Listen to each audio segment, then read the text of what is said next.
जी हाँ दर्शकों, तो जल संरक्षण और जल प्रबंधन पर जानकारी साझा करने के लिए आज हमारे साथ स्टूडियो में उपस्थित हैं एनवायरमेंटल प्लानर मिशा टंडन जी। नमस्कार मैम, बहुत बहुत स्वागत है आपका डीडी मॉर्निंग शो में। जी हाँ, और साथ ही साथ हमारे साथ मौजूद हैं ऑनलाइन माध्यम से doctor Ashwini Ranade, scientist at the national institute of hydrology Roorkee. Ma'am, आपने समय निकाला, आप हमारे साथ स्टूडियो में जुड़े, आपका भी बहुत बहुत स्वागत है डीडी मॉर्निंग शो में। और सबसे पहला सवाल हम डॉक्टर अश्विनी जी से पूछना चाहते हैं। मैम, जब भी हम बात करते हैं पानी की मात्रा की, पानी की गुणवत्ता की, तो ऐसे में जो ग्राउंड वाटर रिसोर्सेज होते हैं और जो सरफेस रिसोर्सेज हैं, उनकी क्या स्थिति है? जी नमस्कार, सभी को मेरा सुप्रभात। और अगर आप देखा जाए तो पृथ्वी की सतह का 70% हिस्सा पानी का है, लेकिन उसमें से केवल 1% ही ऐसा है जिसमें मनुष्य को, पौधों को और जानवरों को उपयोग में आ सकता है, और उसके लिए हम सब उसमें प्रतिस्पर्धा करते रहते हैं। हम सभी जानते हैं कि जितनी भी वर्षा हमें मिलती है वो सारी की सारी वर्षा रन ऑफ में परिवर्तित नहीं हो पाती है, और सारा रन ऑफ भी हमें यूटिलाइजेबल वाटर में हम नहीं गिन सकते हैं।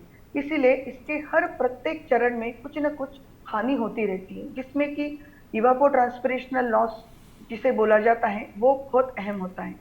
अगर आप देखा जाए तो आमतौर पर हर साल देश में 116 सेंटीमीटर की वर्षा होती है, जिसमें बर्फ पिघलने वाला पानी भी शामिल है, और ये वर्षा हमें हर साल 4000 बीसीएम के करीब जल देती है, और इसमें से अनफॉर्चुनेटली 2200 बीसीएम पानी बाष्पीकृत हो जाता है, और इसलिए हमें सिर्फ 1800 बीसीएम पानी होता है जो हमें कृषि के लिए, औद्योगिक कार्यों के लिए और अलग अलग घरेलू कार्यों के लिए उपयोग में ला सकते हैं।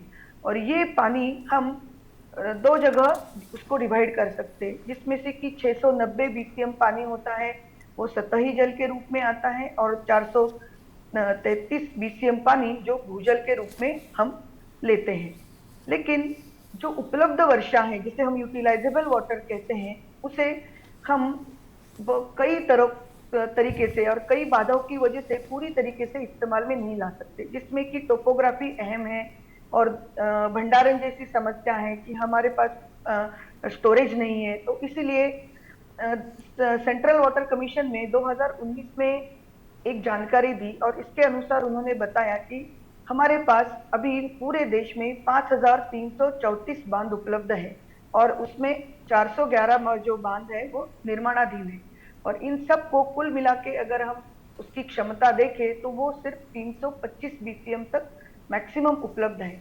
तो हम देख सकते हैं कि अगर हमारे पास इतना पानी है, फिर भी हमारा बहुत पानी हम भंडारण के लिए और हमारी क्षमता की वजह से उपयोग में नहीं ला पाते।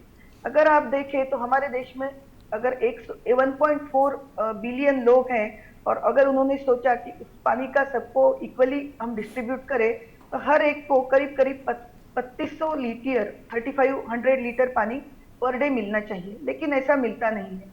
एक अध्ययन किया गया और उसमें अनुमान लगाया गया कि वर्ष 2050 तक ये लोक संख्या 1.6 अरब हो जाएगी, और उसके लिए सिर्फ 1950 लीटर पानी उपलब्ध हो पाएगा, और ये धीरे धीरे धीरे कमी होता जा रहा है, और ऐसा माना जाता है कि 2050 तक भारत वाटर स्केर्ड में गिरने लगेगा। अभी हम अगर पानी की गुणवत्ता की बात करते हैं, तो जैसे आप सब जानते हैं कि हम खेतों में अलग अलग तरीके के रसायनों का इस्तेमाल करते हैं, उसके साथ साथ शहरों में भी जो पानी आता है वो भी जिसको हम बोलते हैं waste water treatment, waste water, वो सब हम हमारे सतही जल में डालते हैं और उसे प्रदूषित करते हैं, और उसकी वजह से जो भी बैक्टीरिया है, अलगी हैं और ये सब चीजें हैं, इनके कारण जल से रिलेटेड जी हाँ मैम, पानी की गुणवत्ता और मात्रा समझते हुए ये भी जानना हमारे लिए बहुत ज़रूरी है कि ऐसे कौन कौन से इलाके हैं हमारे इस देश में जहाँ पर हम पानी की कमी देख सकते हैं। मिशा मैम, आपसे जानना चाहेंगे। जी, पानी की कमी और पानी से जुड़े मुद्दे हमारे देश में बहुत जगह हैं। जैसे बुंदेलखंड क्षेत्र है हमारा यूपी एमपी के अंदर, वहाँ पे पानी की स्कैसिटी है, बहुत फ्रीक्वेंट ड्राउट्स होते हैं। अब तो लगभग हर 2-3 साल में वहाँ पे ड्राउट का सामना करना पड़ता है। इसी तरह हमारे जो कोस्टल एरियाज़ हैं वहाँ पे बहुत प्रॉब्लम है, क्योंकि सलाइन वाटर इनग्रेस हो रहा है, जिससे ग्राउंड वाटर भी सलाइन हो जा रहा है। तो जैसे साइक्लोन्स क्लाइमेट चेंज की वजह से बढ़ते जा रहे हैं हमारे कोस्टल एरियाज़ में, तो उसकी वजह से ये समस्या भी बढ़ती जा रही है। और जैसे हमारे हिमालयन एरियाज़ हैं, वहाँ पे फ्लडिंग का इशू बहुत है, क्योंकि हमारे फॉरेस्ट कटते जा रहे हैं, हमारे ग्लेशियर्स मेल्ट होते जा रहे हैं, जिसकी वजह से ग्लेशियल लेक्स भी बन रही हैं जो डाउनस्ट्रीम के लिए खतरा होती हैं। साथ ही साथ नॉर्थ ईस्टर्न रीजन में बारिश काफ़ी होती है, और वेस्ट रीजन में हमारा राजस्थान है जहाँ पे ड्राउट की काफ़ी समस्या रहती है। जी मीशा मैम, मैं जानना चाहूँगा कि पानी की मांग और पानी की जो कमी है, इनके संदर्भ में मुख्य चुनौतियाँ कौन सी हैं जिनसे हम जूझ रहे हैं? जी देखिए, चुनौतियाँ तो बहुत हैं, और जैसे कहते हैं जहाँ चुनौती है वहाँ एक अपॉर्चुनिटी भी है। जी। तो सबसे बड़ी चुनौती तो आई वुड से कि क्लाइमेट चेंज ही है हमारे लिए, क्योंकि इसके साथ हमारी वाटर रिसोर्सेज काफ़ी स्ट्रेस में आएंगे। बाकी अगर आप देखें तो वाटर क्वालिटी और क्वांटिटी, जैसा आपने कहा, उनकी भी जुड़ी हुई समस्याएं हैं। लगभग हमारे देश के 15% जो डिस्ट्रिक्ट्स हैं वो ओवर एक्सप्लॉइटेड हैं, यानी जितना हम पानी लेते हैं उससे कम ही रिचार्ज हो पाता है। पंजाब, हरियाणा, दिल्ली, राजस्थान, ये जो कुछ राज्य हैं ये 100% से ज़्यादा पानी ले लेते हैं। अगर आप देखें तो हमारे देश के लगभग 70% जो फ्रेश वाटर सोर्सेज हैं वो कहीं ना कहीं पोल्यूटेड हैं, और हमारे देश के जो रिवर्स हैं उनमें से लगभग 150 में से 35 के करीब पोल्यूटेड हैं। हैवी पोल्यूशन भी कई जगह हमें देखना पड़ता है। तो मुद्दे क्वालिटी और क्वांटिटी से जुड़े हुए बहुत हैं, स्पेशली अर्बन एरियाज़ में जहाँ पे बहुत ही ज़्यादा कंजम्पशन होती है और पोल्यूशन भी बहुत होती है। और मैम, जब हम जल संरक्षण की बात करते हैं तो ऐसी कौन सी ट्रेडिशनल प्रैक्टिसेस हैं, कौन सी पारंपरिक प्रथाएं हैं जिनका पहले भी इस्तेमाल किया गया है और आज के दौर में भी जिन पे फिर से हम अमल कर सकते हैं?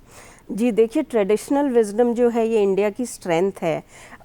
ये तकनीकें जो हैं ये कम्युनिटी ने खुद ही बनाई हैं अपने एक्सपीरियंस से, अपने टोपोग्राफी, जियोलॉजी सबको समझ के, और इन टेक्नोलॉजीज़ ने सदियों तक हमारा साथ दिया है। अभी मॉडर्नाइजेशन और पाइप सप्लाई की वजह से इनकी समझ जो है वो घटती जा रही है, बट इन्हें रिवाइव करने की ज़रूरत है। जैसे आप राजस्थान के अंदर देखें, राजस्थान के अंदर इंदिरा गांधी कनाल है जिससे पानी आता है गंगा बेसिन से, पर हमें ये समझना होगा कि राजस्थान के खुद ही ट्रेडिशनल वाटर हार्वेस्टिंग सिस्टम्स इतने स्ट्रॉन्ग हैं कि वो किस तरह से उस डेजर्ट एरिया में भी पानी का संरक्षण कर सकते हैं। ये जो नॉलेज है ये पीढ़ी दर पीढ़ी पास ऑन हुई है, बट अब पाइप सप्लाई के कारण ये dependence on local water resources कम होता जा रहा है।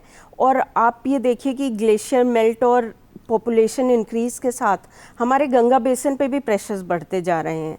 तो उसके चलते राजस्थान को भी आगे जाके इश्यूज़ फेस करने पड़ेंगे। इसलिए ज़रूरी है ना सिर्फ राजस्थान बल्कि पूरा देश हमारे लोकल वाटर रिसोर्सेज, वेल्स वगैरह, इन्हें रिवाइव किया जाए, वाटर हार्वेस्टिंग की जाए, और जो ऑल्टरनेट सप्लाई है, जो हमारी पाइप सप्लाई है, उसे कॉम्प्लीमेंट्री लिया जाए, उस पे पूरी तरह डिपेंडेंस ना रखी जाए। जी बिल्कुल। मेरा सवाल है डॉक्टर अश्विनी रानाडे से। मैम, हम लोगों ने अभी अभी बात की क्लाइमेट चेंज की, तो क्लाइमेट चेंज यानी जलवायु परिवर्तन की वजह से जो जल संसाधन की उपलब्धता है, यानी वाटर रिसोर्सेज की जो अवेलेबिलिटी है, उस पर क्या असर पड़ता है? जी बिल्कुल। जैसे आप देख रहे हैं कि एटमॉस्फेयर के बहुत सारे मापदंड हैं जो जलवायु परिवर्तन में और जल संतुलन को प्रभावित करते हैं, जैसे वर्षा है, तापमान है, या हवा में जो नमी है उसके कारण। तो एक अध्ययन किया गया कि पिछले 200 वर्षों में पूरे भारत में अलग अलग नदियों का वर्षा रिकॉर्ड किया, और पता चला कि अभी के 20 वर्षों में पूरे भारत की एनुअल रेनफॉल और मानसूनी रेनफॉल दोनों में 1.1% की कमी आई हुई है। और इसमें गंगा, ब्रह्मपुत्रा, कावेरी, ऐसे ये 3 प्रमुख बेसिन हैं जहाँ पे वर्षा में उल्लेखनीय कमी को देखा गया है। तो देखा जाए तो पूरे औसत वर्षा दीर्घकालीन औसत से 10% के भीतर ही नहीं है, लेकिन अब ऐसा हो रहा है कि क्लाइमेट चेंज की वजह से ये अधिक अनियमित हो गई है। मतलब कि जैसे अगर उत्तर पश्चिम में बाढ़ आ रही है तो पूर्वोत्तर में सूखा है, और कम वर्षा वाले एरिया में भी बहुत तीव्र वर्षा हो रही है, और बहुत सारी जगह अत्यधिक वर्षा के भी घटनाएं मिल रही है। और हाल ही के कुछ वर्षों में हम देख रहे हैं कि मानसून की शुरुआत भी और उसकी वापसी भी बहुत देर से हो रही है। तो कुल मिला के एक्सट्रीम इवेंट्स की अमाउंट और ड्यूरेशन या फ्रीक्वेंसी उसमें भी काफी परिवर्तन देखे गए हैं। तो inter governmental panel of climate change ने 2021 में एक रिपोर्ट दी। उसके अनुसार उन्होंने कहा कि हर अतिरिक्त 1 डिग्री सेंटीग्रेड ग्लोबल वार्मिंग के लिए 7% अत्यधिक वर्षा की भविष्यवाणी हो सकती है। और इसकी वजह से, ग्लोबल वार्मिंग की वजह से हमारा जल विज्ञान चक्र, और जिसे हम हाइड्रोलॉजिकल साइकिल बोलते हैं, उसमें भी वो तीव्र होता जा रहा है। और इसकी वजह से हमारे एटमॉस्फेयर में काफी नमी आती जा रही है और हम भारी बारिश देख पा रहे हैं। तो हमें इस तरीके के क्लाइमेट चेंज के चीजों को रोकने के लिए, जैसे अभी मिशा मैडम ने बताया कि हमें एडवर्सिटी को अपॉर्चुनिटी में कन्वर्ट करना होगा। तो हमें इस तरीके की तकनीक को विकसित करने की आवश्यकता है कि जिससे ऐसे बरसाती तूफान आते हैं तो हम इस वर्षा को संग्रहित कर सकते।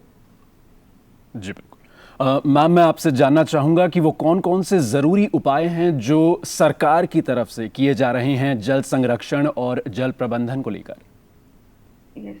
सरकार ने जल प्रबंधन के लिए काफी सालों से मेहनत की है। सबसे पहले 1987 में राष्ट्रीय जल नीति आई, उसके बाद उसमें 2002 में 2012 में उसको संशोधन किया गया। और अभी सरकार का जो सबसे महत्वपूर्ण कदम है वो है जल शक्ति अभियान।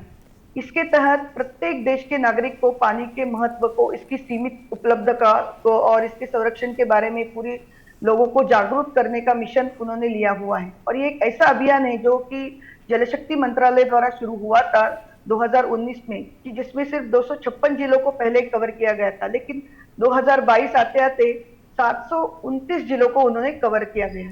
और इस मिशन के अंतर्गत काफी राज्य हैं, जिले हैं जिनके अधिकारी हैं, सभी वैज्ञानिक हैं, और ये सब लोग एक साथ मिलकर अलग अलग स्तरों का दौरा करते हैं, लोगों को जल संरक्षण के बारे में बताते हैं और उनको अलग अलग इंटरवेंशन स्थापित करने के लिए, ऐसी प्रणाली बनाने के लिए मदद करते हैं।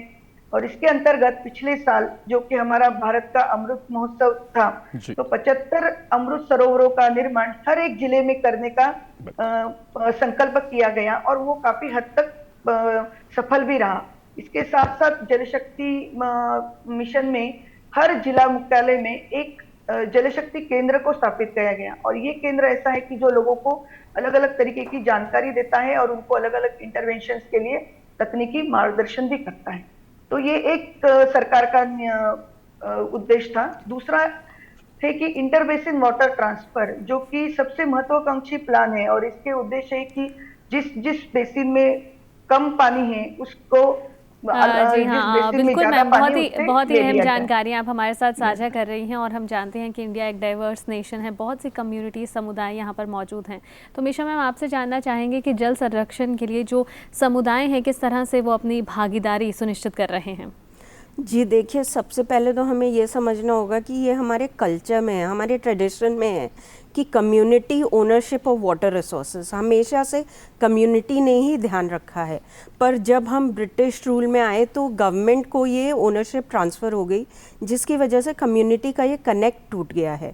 अब इसे पुनः स्थापित करने की ज़रूरत है, जिसके लिए महिलाएं, जो कि सबसे ज़्यादा प्रभावित होती हैं जल की कमी से, और यूथ और बच्चे, ये एक प्रमुख भूमिका निभा सकते हैं कि किस तरह से जागरूकता बढ़ाई जाए कि अपने वाटर रिसोर्सेज को साफ़ रखें, उनके कैचमेंट एरिया को साफ़ रखें, उनके आसपास जितना हो सके वृक्षारोपण करें और इस तरह की मेजर्स लें, ताकि ना सिर्फ छोटे बच्चे बल्कि हर एक समुदाय के हर प्राणी इस चीज़ को ध्यान रखे कि हमारा जल साफ़ रहे, सुरक्षित रहे, और ना सिर्फ इंसानों के लिए बल्कि अन्य जीव जंतुओं के लिए भी अवेलेबल रहे। बिल्कुल।